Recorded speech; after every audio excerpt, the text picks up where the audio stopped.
Hello everyone, thank you so much. Welcome back again guys. Now in this class, in this video, although के साथ में हम sentence यहाँ पर बनाना सीखेंगे कि how to make the sentence although के साथ में जब भी हमें हिंदी के सेंटेंस को इंग्लिश में ऐसे ट्रांसलेट करना हो कि वैसे तो बारिश हुई थी, वैसे तो वह मुस्कुराई थी, वैसे तो वे चले गए थे।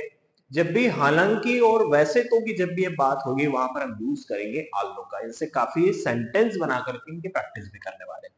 स्टार्ट टू एंड आप जरूर देखिएगा, काफी आपको सारे सेंटेंसेस समझ में आए, स्ट्रक्चर्स फॉर्म आपको समझ में आ जाएगा, किस वे में हम सेंटेंस अरेंज कर रहे हैं। चलिए सबसे पहले इनकी बात करें तो स्ट्रक्चर हम जान लेते हैं कि जब भी हम आल्दो का यूज करेंगे हालांकि के तौर पर या वैसे भी जब भी हम बोलना चाहते हैं, ओके, जब भी आपके पास में हिंदी में वैसे तो या हालांकि शब्द हो वहां पर हम यूज करते हैं आल्दो का। ओके, चलिए सबसे पहले स्ट्रक्चर्स देखते हैं। ऑल्दो के साथ में आप पास्ट सिंपल टेंस का यूज करेंगे या उसके साथ में आप पास्ट परफेक्ट टेंस का भी आप यूज कर सकते हैं। Past perfect it mean subject के साथ में हेड, सभी के साथ में वर्ब के थर्ड फॉर्म, या फिर पास्ट सिंपल सारे सब्जेक्ट के साथ वर्ब का सेकंड फॉर्म। ओके, ऑल्दो हम फर्स्ट ऑफ ऑल रखेंगे, शुरुआत पे रखेंगे, फिर सेंटेंस। चलिए इन सेंटेंस को ट्रांसलेट करते हैं। वैसे तो बारिश हुई थी। ओके, सो ऑल्दो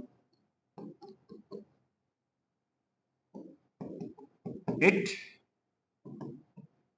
रेंट। ओके, वैसे तो वह मुस्कुराई थी। Aldous Aldous she smiled.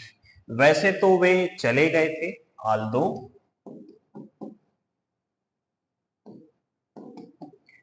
They went भी हो सकता है और लेफ्ट भी हो सकता है। वैसे तो उसने समझ लिया था। आल्दो आल्दो शी या ही दोनों हो सकते हैं। Aldous she understood. ओके, वैसे तो मैंने कोशिश की थी। Aldous I tried. ओके, जब भी हम वैसे तो या हालांकि शब्द हम यूज करना चाहते हैं हिंदी में और उसको इंग्लिश में बनाना चाहते हैं तो यूज होगा आल्दो का। ओके, लेकिन उनके साथ में या तो पास्ट सिंपल टेंस यूज होगा या पास्ट परफेक्ट टेंस होगा। ओके, इन सेंटेंस को बनाने के लिए आप देखें यहां पर सभी के साथ में वर्ब का सेकंड फॉर्म हम यूज कर रहे हैं। ओके, क्योंकि हमारे सेंटेंस भी कैसे हैं, पास्ट में, आप देख पा रहे हैं यहां पर। Okay, any confusion? चलिए नेक्स्ट सेंटेंस बनाते हैं। वैसे तो वे आ गए थे। आल्दो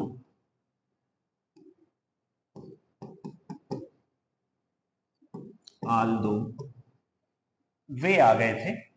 दे कम का सेकंड फॉर्म कैम। ओके, वैसे तो उसने मेहनत की थी। आल्दो ही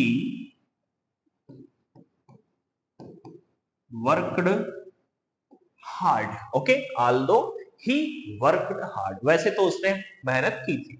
वैसे तो मैंने पूरा कर लिया था, आई मीन फिनिश कर लिया था। Aldous I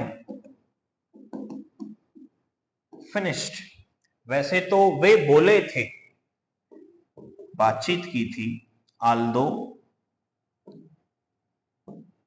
Aldous they speak का सेकेंड फॉर्म स्पोक। ओके, वैसे तो हमने देखा था। आल्दो वी वॉच्ड भी हो सकता है या सी का सेकेंड फॉर्म सा भी हो सकता है। समझ में आ रहा है? हमने सभी के साथ में वर्ब का सेकेंड फॉर्म यूज किया है। फर्स्ट ऑफ ऑल हमने रखा है ऑल्दो का। क्यों रखा है? क्योंकि हम बोलना चाहते हैं कि वैसे तो या हालांकि। समझ में आ रहा है? चलिए जी, और सेंटेंस इनसे रिलेटेड देखते हैं। आल्दो यू ट्राइड, वैसे तो तुमने कोशिश की थी। Aldous I waited. ओके, वैसे तो मैंने इंतजार किया था। आल्दो शी स्टडीड, वैसे तो उसने पढ़ाई की थी, या हालांकि वैसे तो, है ना, उसने पढ़ाई की थी। आल्दो शी लव, वैसे तो या हालांकि वह मजाक करने लगी थी या मजाक किया था। आल्दो ऑल्दो वी हियर्ड, वैसे तो हमने सुना था।